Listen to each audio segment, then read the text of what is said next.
Cafe के अंदर मध्यम रोशनी फैली हुई थी। दीवारों पर लगी पुरानी तस्वीरें और खामोशी का अजीब सा बोझ माहौल को और भी प्रासरार बिना रहा था। महानूर साकत खड़ी थी। उसकी नजरें सामने खड़े इस लड़के पर जमी हुई थीं। वही लड़का जो इन तस्वीरों में था।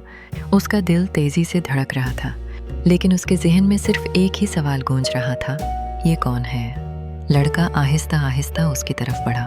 उसके कदमों की आवाज खाली कैफे में साफ सुनाई दे रही थी। तुम मुझे नहीं पहचानती? उसने नर्म लहजे में कहा। महानूर ने फौरन जवाब दिया, नहीं, और मुझे लगता है तुम भी मुझे नहीं जानते। ये सब क्या है? ये तस्वीरें, ये जगह, ये सब झूठ है। लड़का हल्का सा मुस्कुराया, लेकिन उसकी आंखों में एक अजीब सा दुख था। काश ये सब झूठ होता। वो आहिस्ता से बोला। वो करीब आकर एक मेज के पास रख गया और जेब से एक छोटा सा पेंडेंट निकाला। ये पहचानती हो? महानूर ने गौर से देखा, और जैसे ही उसकी नज़र इस पेंडेंट पर पड़ी, इसके दिमाग में एक लम्हे के लिए कुछ चमका। एक झलक, एक याद, वही कैफे, वही मेज, और वो खुद हंसती हुई। महानूर ने फौरन सिर झटका। नहीं, ये मुमकिन नहीं, मैं यहाँ कभी नहीं आई। लड़के ने गहरा सांस लिया। तुम आई थी बहुत बार मेरे साथ। महानूर का दिल जैसे डूबने लगा। तुम कौन हो? उसने जोर से पूछा। चंद लम्हों की खामोशी, फिर लड़के ने कहा, मेरा नाम आर्यान है, और तुम मुझे बहुत अच्छी तरह जानती हो। महानूर पीछे हट गई। और जगह, ये सब झूठ है। लड़का हल्का सा मुस्कुराया, लेकिन उसकी आंखों में एक अजीब सा दुख था। काश ये सब झूठ होता। वो आहिस्ता से बोला। वो करीब आकर एक मेज के पास रख गया और जेब से एक छोटा सा पेंडेंट निकाला। ये पहचानती हो? महानूर ने गौर से देखा, और जैसे ही उसकी नज़र इस पेंडेंट पर पड़ी, इसके दिमाग में एक लम्हे के लिए कुछ चमका। एक झलक, एक याद, वही कैफे, वही मेज, और वो खुद हंसती हुई। महानूर ने फौरन सिर झटका। नहीं, ये मुमकिन नहीं, मैं यहाँ कभी नहीं आई। लड़के ने गहरा सांस लिया। तुम आई थी बहुत बार मेरे साथ। महानूर का दिल जैसे डूबने लगा। तुम कौन हो? उसने जोर से पूछा। चंद लम्हों की खामोशी, फिर लड़के ने कहा, मेरा नाम आर्यान है, और तुम मुझे बहुत अच्छी तरह जानती हो। महानूर पीछे हट गई। ये सब झूठ है, मैं तुम्हें नहीं जानती। आर्यान ने आहिस्ता से कहा। ठीक है, तो फिर ये देखो। उसने मोबाइल निकाला और एक वीडियो चलाई। वीडियो में महानूर थी। वो इसी कैफे में बैठी थी, और सामने आर्यान बैठा था। वो दोनों हंस रहे थे, बातें कर रहे थे। महानूर के हाथ कांपने लगे। ये एडिट क्या हुआ है? आर्यान ने सर हिलाया। नहीं, ये हकीकत है। वो हकीकत जो तुम भूल चुकी हो। महानूर की सांस तेज हो गई।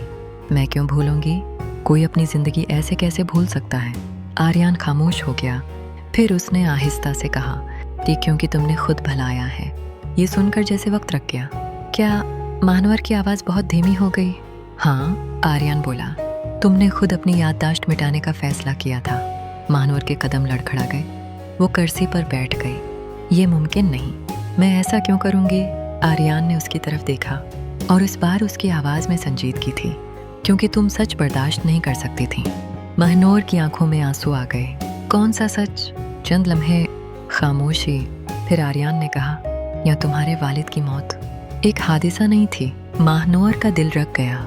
नहीं, ये झूठ है, यही सच है, आर्यान ने कहा। और तुम्हें ये पता चल गया था? महानूर के दिमाग में जैसे धमाका हुआ। अचानक एक और झलक, एक रात, तेज बारिश, चीखने की आवाजें, और खून। महानूर ने अपना सिर पकड़ लिया। नहीं नहीं, ये सब गलत है। आर्यान उसके करीब आया। तुमने मुझे सब कुछ बताया था, और फिर वो रख गया। फिर क्या? महानूर ने चीख कर पूछा। आर्यान ने आहिस्ता से कहा कि फिर तुम गायब हो गई और अपनी याददाश्त मिटा दी। महानूर की सांस रखने लगी। किसने किया ये सब? वो चीखी। आर्यान ने सीधा जवाब दिया, तुम्हारे अपने घर वालों ने। खामोशी, कैफे की मध्यम रोशनी और भी भारी लगने लगी। महानूर ने आहिस्ता से कहा, ये सब अगर सच है तो फिर तुम अब तक कहाँ थे? आर्यान की आंखों में दर्द था। मैं तुम्हें ढूंढ रहा था, और तुम हर बार मुझे भूल जाती थी। महानूर की आंखों से आंसू बहने लगे। अब क्या होगा? आर्यान ने गहरा सांस लिया।